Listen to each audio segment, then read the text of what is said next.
Praneeth group వారి group park Spanish model triplex Vilas Dundigal Gagillapur. మరిన్ని వివరాలకి ఈ కింద నంబర్ని సంప్రదించండి. మీడియా మిత్రులందరికీ నమస్కారం. ఈరోజు 9:45 ప్రాంతంలో హుటాహుట్టిన దాదాపు ఒక 10 మంది పోలీసులు ఇంట్లోకి వచ్చి, నార్మల్గా మీకు తెలుసు కదా, మన పత్రికా రంగంలో ఎడిటర్ లేట్ నైట్ వర్క్ ఉంటుంది, అది చూసుకొని మనం వచ్చి అప్పుడే లేచి ఉన్నాను. వితౌట్ సర్చ్ నోటీస్, ఏం సమాచారం లేకుండా 2 సిఐలు వచ్చారు.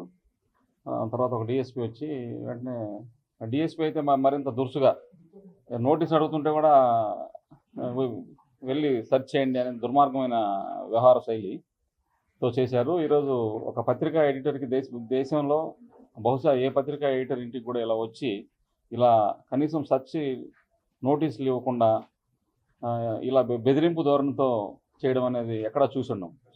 వరుసగా ఇది పూర్తిగా దీన్ని తీవ్రంగా ఖండిస్తున్నాం. సాక్షి గొంతు నొక్కే ప్రయత్నంగా దీన్ని మేము భావిస్తున్నాం. దానికి సంబంధం లేదు, మీరు ఆ కేసులో ఎవరో అక్యూజ్డ్ ఉన్నారు, మీ ఇంట్లో ఉన్నారని అంటారు, కానీ మీకు సంబంధం లేదని చెప్పి ఎవరు అక్యూజ్డ్ మా ఇంట్లో ఉన్నారో అని కూడా చెప్పకుండా డైరెక్ట్గా నేరుగా ఇంట్లోకి రావడం ఇదేం ప్రజాస్వామ్యం? ఇది పూర్తిగా పత్రికా స్వేచ్ఛని అగౌరవపరిచినట్టుగా దీన్ని భావిస్తున్నాం. వరుసగా లాస్ట్ 1 year నుంచి సాక్షి గొంతు నొక్కే ప్రయత్నం పూర్తి స్థాయిలో చేస్తుంది.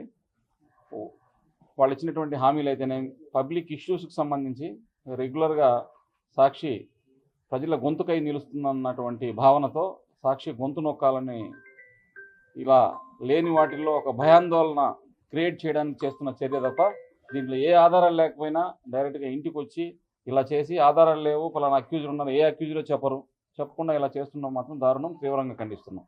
వరుసగా గత 4-5 నెలలుగా ఇది 4వసారి. ఇప్పటికే నా మీద ఒక 3 కేసులు పెట్టారు. సభా హక్కుల ఉల్లంఘన అని ఒక కేసు పెట్టారు.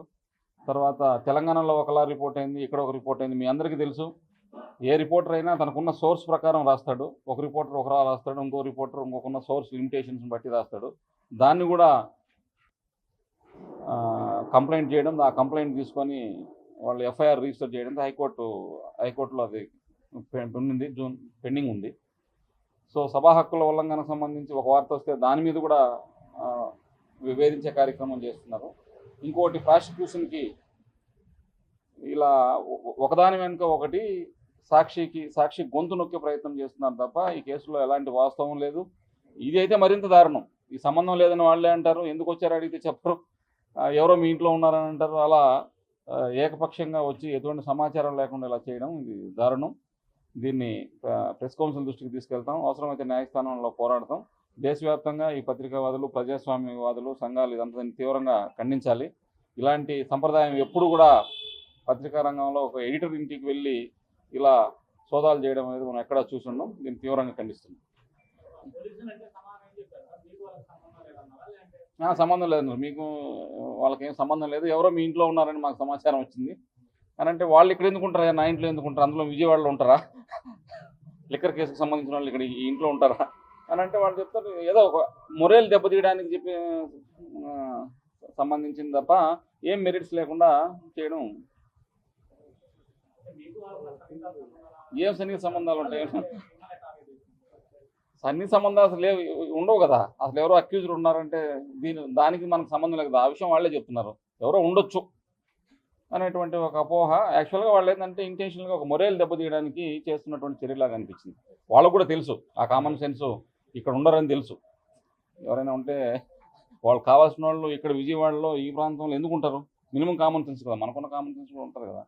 కాకపోతే వాళ్ళు బ్యాడ్ ఇంటెన్షన్తో మొరేల్ దెబ్బతీయడానికి, సాక్షి గొంతు నొక్కడానికి చేస్తున్న ప్రయత్నంగా భావిస్తున్నాను.